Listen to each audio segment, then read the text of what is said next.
அனைவருக்கும் வணக்கம். இப்போ கரணத்தை பற்றி பார்க்குறோம்.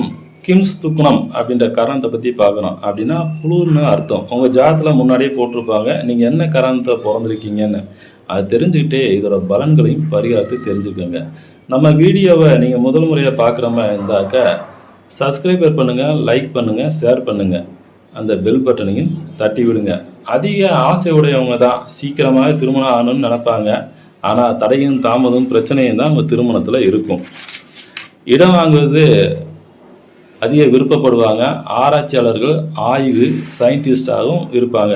அதிகமாக இடம் மாறிட்டே இருப்பாங்க.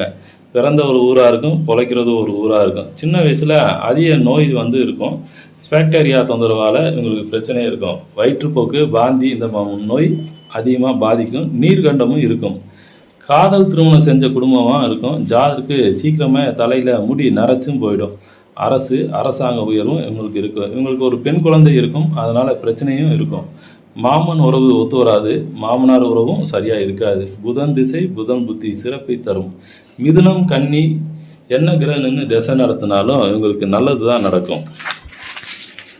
வழிபாடு குருவாயூருக்கு போகலாம். மதுரை மீனாட்சி அம்மன் கோயில், சொக்கநாதர், பாண்டுரங்கன், பண்டாரிபுரம், உடுப்பி சித்தர், திருப்பதி பெருமாள் வழிபாடு, துவாரகா நின்ற நிலையில் உள்ள பெருமாள் வழிபாடு, வரதராஜ பெருமாள், அத்திவரதர் இந்த மாதிரி கோயிலுக்கெல்லாம் போனாக்க அவங்க மேலும் மேலும் இந்த மாதிரி கோயிலுக்கெல்லாம் போனாக்க வாழ்க்கையில் முன்னேற்றத்தை சந்திப்பாங்க. நன்றி.